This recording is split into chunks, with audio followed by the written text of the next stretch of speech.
Well, good morning, everybody. My hope for our time together today is simple. For you to hear the clear message of Second Story's dreams to impact the community, one child, one young mother, one teenager, and one family at a time. Each young person we serve has a desire to rise above their circumstances, and we are here to come alongside and help them dare to dream. Their Dare to Dream theme couldn't be more fitting for the young people we work with. They're fighting things like chronic homelessness, abuse, gang violence, sex trafficking, and domestic violence. Some are told their whole lives that they aren't smart enough, that they aren't worth it, that they'll never amount to anything. Some of them start to believe that their dreams aren't achievable or that they are a waste of time. I can tell you personally that when I was in 11th grade, all my buddies were graduating seniors, and well, it was the 70s, so we were all into the wrong things between alcohol and other substances. Well, my dream was to go to college for an accounting degree and hopefully become a CPA. I was not going down a good path. All my friends were moving on. I was fortunate enough that my mother encouraged me to graduate and move on. She convinced me to take senior English over summer school. To say the least, that was not a fun idea. But she won me over. I graduated high school that summer and moved on to the University of Maryland, graduated on time and working multiple jobs while paying my own way. It was the best advice I could have ever received, and am forever thankful for my mom believing in me and pushing me to do the right thing. Just like with my mom, who helped me reach my dream, Second Story is helping young people fulfill their dreams. But we can't do it alone. We have many supporters that help Second Story keep our dreams alive. So, with much anticipation and excitement, I would like to ask some very special guests from the Culmore Teen Center and Second Story for Homeless Youth Programs to come up to the stage. These young people, among many others in our programs, are on their way to realizing their dreams. Please join me in welcoming them.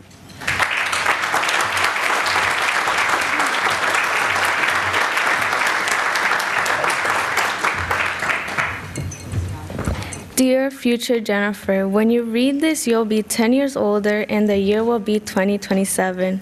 Remember that family always comes first, so I hope you will still have contact with everyone when you get older. Be patient with yourself. Take care of your parents as they go older. I hope you enjoy the journeys and experiences throughout life. By now, you should have graduated college. I hope you have made new friends, passed tests, and learned new things. I hope you got a job at NASA as a scientist discovering new planets. Life is not always going to be easy. Adulthood will be challenging, so go easy on yourself. Continue to be kind to yourself. I hope you have made many memories that you will remember for the rest of your life. By the time you have traveled around the world and changed it as well. Remember that you are smart, don't hurt your brain too much, and always take breaks before working again. Admit when you're wrong and never give up on yourself. You are not alone. I hope you're doing well in life and continue moving forward. Anything is possible. Yours truly, 15-year-old Jennifer.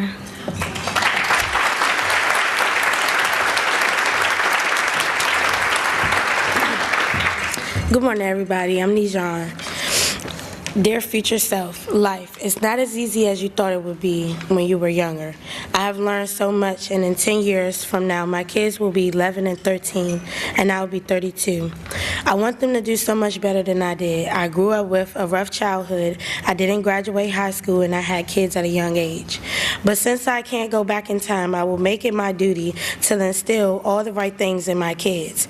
When I say instill, I mean that I will make sure they go to school, make sure they graduate, and make sure I do my best to teach them all the right things in life. 10 years from now, I will have my GED and my CNA license. My dream is to work in the doctor's office and make sure my kids have the best life possible. When I hear people say be a good role model for your kids, it makes me want to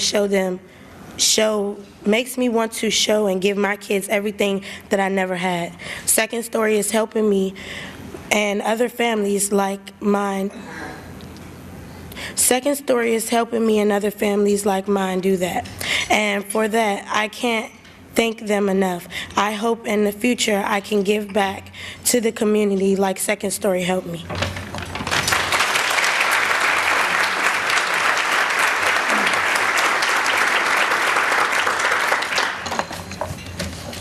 Hey, future Bella. It's me, 19-year-old Bella. It's the middle of the fall semester, and even though I'm tired, I'm confident in the fact that my choices, decisions, and hard work will help you, well, us, reach our goal. But I still worry about you sometimes. I know I can't exactly control how you feel, but I hope that you're in a good place. By this time, you should have finished with all the schooling that you're personally interested in, and you should be fairly developed in your field of work, hopefully helping those who struggle with mental health. Although that exact field is a bit blurry now, I'm confident that you figured it out. I hope that you have your own place, or at the very least, a nice roommate, and I hope that Max, our dog, is with you.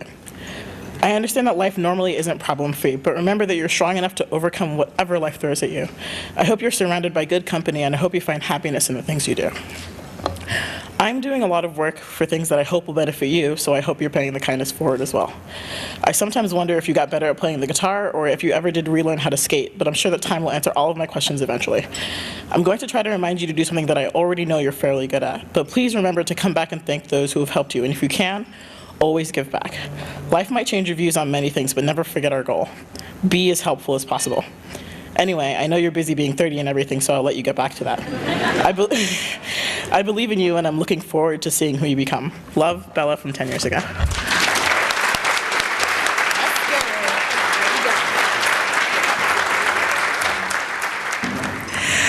Thank you for coming this morning. My name is Judith Dittman. I'm the CEO of Second Story. The theme of this morning's breakfast is Dare to Dream. I'd like to ask each of you, what did you dream of as a young person? When I was growing up, I was inspired by people who had some of the most profound dreams. People like John Kennedy, who inspired our nation to reach for the moon, and people like Dr. Martin Luther King Jr., who dreamed of a nation where all people are equal. Growing up, I hoped for a nation where dreams like these would come true. At Second Story, we have a dream that every young person in our community will be safe and valued, will have the support of caring adults and the opportunity to grow and thrive. That's what has inspired me to come to work at Second Story for more than 20 years. Over the years, we've made progress towards that goal. Since Second Story began in 1972, we've helped an estimated 40,000 young people, stepping in at critical moments in their lives, providing safe havens and opportunities to grow and thrive. This past year, we provided safe shelter to 205 young people. Some of them were in crisis and needed the safe shelter provided at Second Story for teens in crisis. Others needed longer-term housing and support at Second Story for young mothers or Second Story for homeless youth. We also help provide opportunities to grow and thrive for more than 15,000 young people and their families who receive food, clothing, and other supports through our community-based programs this past year. I can't begin to tell you how proud I am of Second Story, its staff, its board, its volunteers. I want to thank our Beacon of Hope donors and all of our supporters for helping us accomplish so much this past year. But as you might guess, while we're doing great work, there is still a lot more that needs to be done. And we want to do it, but we are finding ourselves in an ever-tightening fiscal climate. The federal government has not increased the amount of funding available for programs like ours in 15 years. Fairfax County has not increased rates by more than 2% a year in 10 years. Second Story for young mothers, Second Story for homeless youth, and our emergency shelter, Second Story for teens in crisis, all have faced federal funding cuts. At the same time, at Second Story, we face an average 3% increase in personnel expenses, 5% in occupancy, and more than 5% in insurance costs. I'm sure that many of you face the same sorts of things in your businesses. But what really frustrates me is that as of this morning, there are 35 young people who are waiting for a home in one of our programs. 35 young people, many of them with children, who don't have anywhere safe to stay. Can we accept that as a community? And we are regularly having to close registration in our Safe Youth projects because we have no more room. We're telling children we can't help them with their schoolwork and give them a safe place to stay after school. We provided more than 13,000 meals to hungry teens from a small apartment-sized kitchen. Just to maintain the status quo raised by these bleak facts, this year we will need to raise $1.2 million from the community. But we need to house those 35 young people and their children. And we need to help those children who want help to stay in school. Every day a young person is out there on the street is another day that they are at risk of being trafficked, at risk of being caught up in the opioid epidemic, at risk for suicide. It takes just $15,000 a year to provide a home and help to a homeless young person. To provide homes for those 35 youth, it will cost an additional $500,000. In a community as wealthy as this, I can't believe we can't step up and meet these needs. For our young people, we must do it. And at Second Story, we are committed. So what's the cost to the community if we don't do it? Presidential studies show that if we don't connect with these young people and provide the help they need, it will cost us almost $1 million over that young person's lifetime. Some of it's real obvious. It's in the lost wages, the taxes that weren't paid, but others are more hidden. They're in the costs of the homeless shelters and the jails, because that's where many of those young people are going to go if we don't reconnect with them now. Fully half of the homeless young people we work with have children. We need to provide solutions for them today.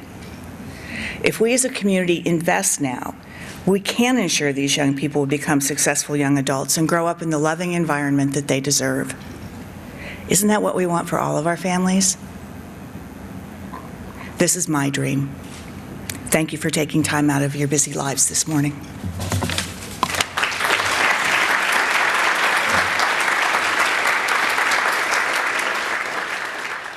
If I didn't have Second Story in my life, I would for sure be homeless.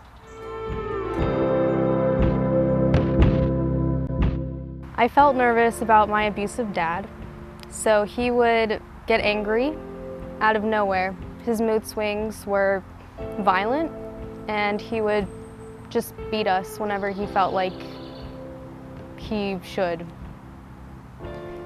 My best friend at the time was looking through programs for me because I was basically sobbing to her almost every day, saying I can't afford to live on my own, I can't do this, I don't know how I'm going to survive. And she found Second Story online, and I got into the program. It was such an amazing relief. It was a huge burden that lifted off of my shoulders. When it comes to anything that's a necessity, then Second Story will help me out. So when we found out I was pregnant, I got kicked out. Well, I originally got kicked out of my mom's house, and then that's when we became homeless. And so that's when we went to a shelter and all that. It was getting closer to my due date, so it was around September. So I called Angel and I was letting her know, like, I don't want to have my baby at the shelter, because like, it's like a community shelter, so there's like single guys there, single women there, you know, all together, and I didn't want that for my child. So I let her know like my situation, and then she, next thing I know, I was in this program. And once I got in here and I met Dominique and I met Angel, and I could see they're actually willing to help and they really want to help, my whole mindset changed. I've learned ways to be a mom and how to save and how to budget. Like, I never thought about budgeting ever in my life. So while I was in this program, I've saved a lot of money, more than I've ever saved in my life. Here at the shelter, we have wonderful staff, wonderful counselors here, where we provide individual counseling. We do group coaching and family counseling sessions. So we kind of provide a goal for them to work on while they're here. The expectation is to reach that goal. So any way that we could help, you know, we try to come from different ends and use different tactics and strategies to help these kids and families so that they can reach that goal when they complete the program. The shelter is a place where the teen can come and get have a supportive environment, and the parent or guardian can get a little space, and they can have a moment to catch their breath and have a plan for the teen going back home. In some cases, teens are here because they have much more severe situations at home. Because a lot of these kids, you know, they definitely have traumatic experiences that they go through, whether it's, they've been abused sexually, physically, and parents don't understand why kids act out, you know, in that sense. And so, with the family counseling sessions, we kind of provide tools for them to get the help that the kids need. To see teens who are working to overcome those life circumstances and get the support to take steps in a direction that helps them build their life is an incredible thing to see in action. And it's really rewarding because they leave our program, they're excited, they're happy, and then when we do a follow-up, they're working, and it's so wonderful to hear that. Something I think is special and unique about the Sceond Center is the fact that it is a safe environment for us to come and hang out with our friends, do homework, and we get extra help, and there are resources we can use when we don't understand something. We can ask. I am very interested in computer science, so I would want maybe to go work for a federal agency and do computer stuff there. The Teen Center helps me. They investigate other programs to see what programs I would be interested in to help me pursue my dream of computer science. I dream to be on an island. Puerto Rico, my favorite. Me, my husband, and my daughter in Puerto Rico. Maybe having 2 kids, and then I'd do something in nursing or the medical field. I hope to find ways to use renewable energy and base all of our transportation and a lot of our modern advances and basically transition them to renewable sources. Second Story is a second chance. It really is. It really is a second chance. It's a new beginning. It's a positive feeling. It's just great. I love it.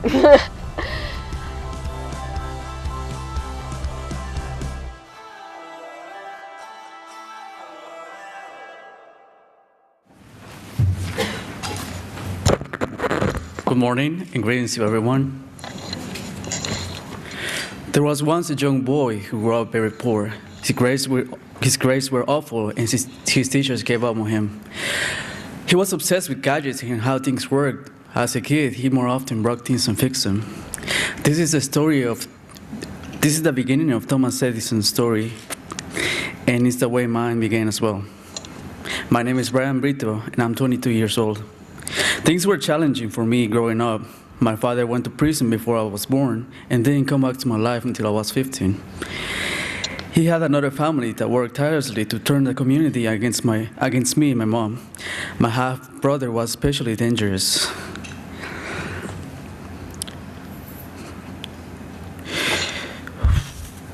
When I was a kid, he started bullying me and encouraged others to do the same.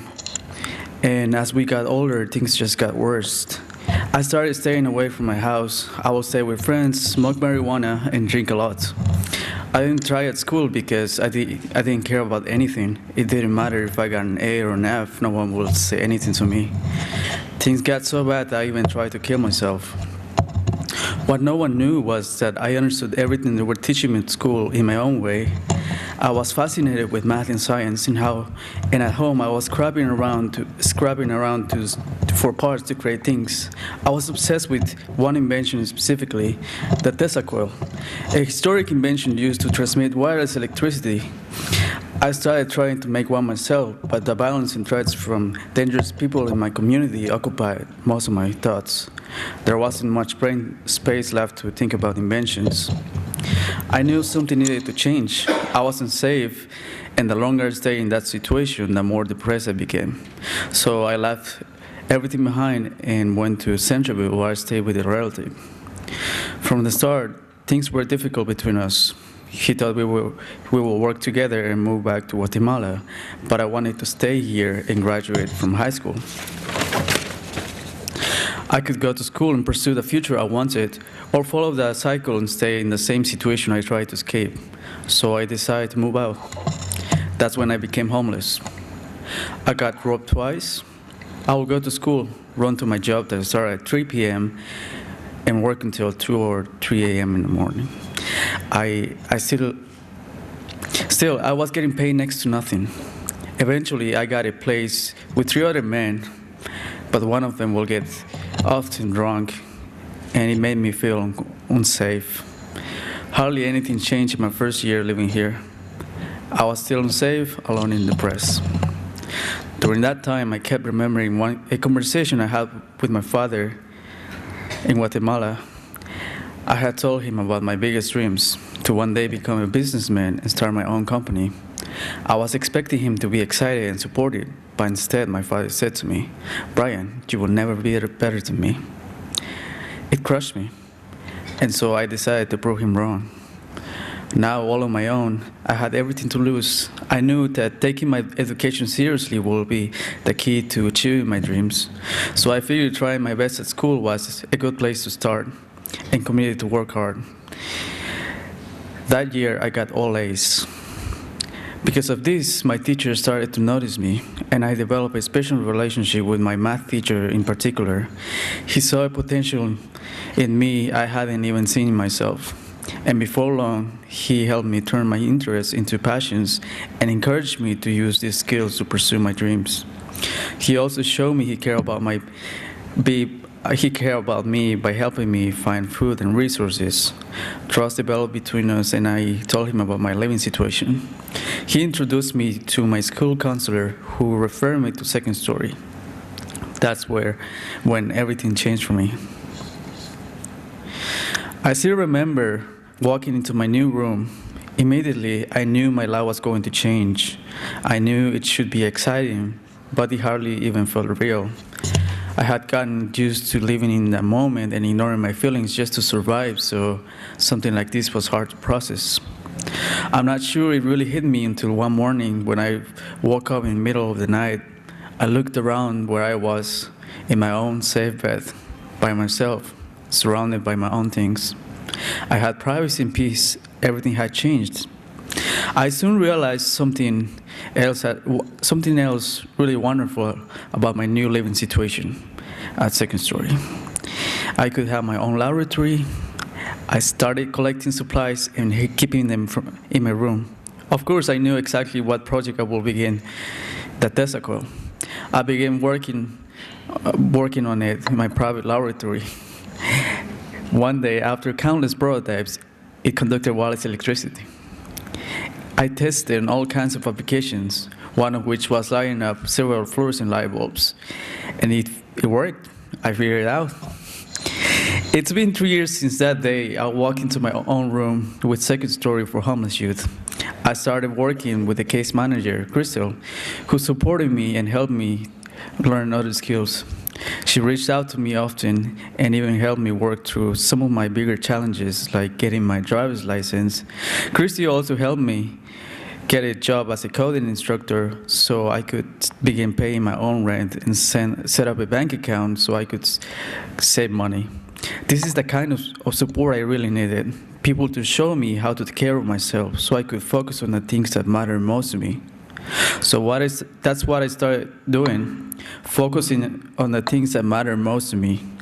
I began volunteering in the community, and I was appointed to leadership positions like serving on the board of the Centerville Immigration Forum.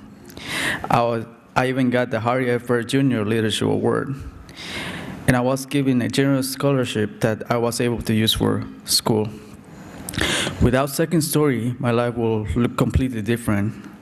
I suppose it's hard to say where I will be exactly. Maybe I will be working long hours and share a place with other people. Maybe I will have dropped out of school.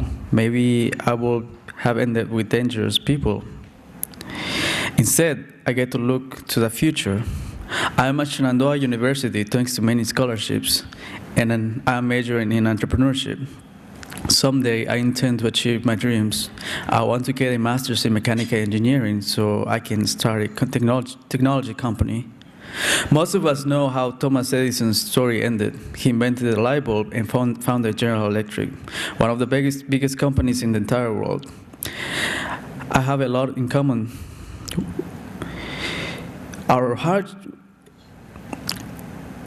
Edison and I have a lot in common. Our hard childhoods, our experience with failure, but maybe the most important thing is our belief that we are capable of anything, that if we keep trying and find some help to guide us, we can write our own second story.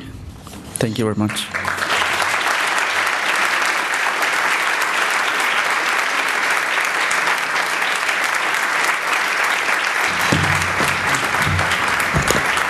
Wow. Thank you, Brayan. I've heard that story now, excuse me, probably 3 times, but it gets me every time. And I got to meet this amazing young man this morning, and it's an amazing story. I got to regroup after that one. Good morning, everyone. My name's Cory Scott. I'm a board member here with Second Story. My involvement with Second Story began about a decade ago, and my heart's been with this organization ever since.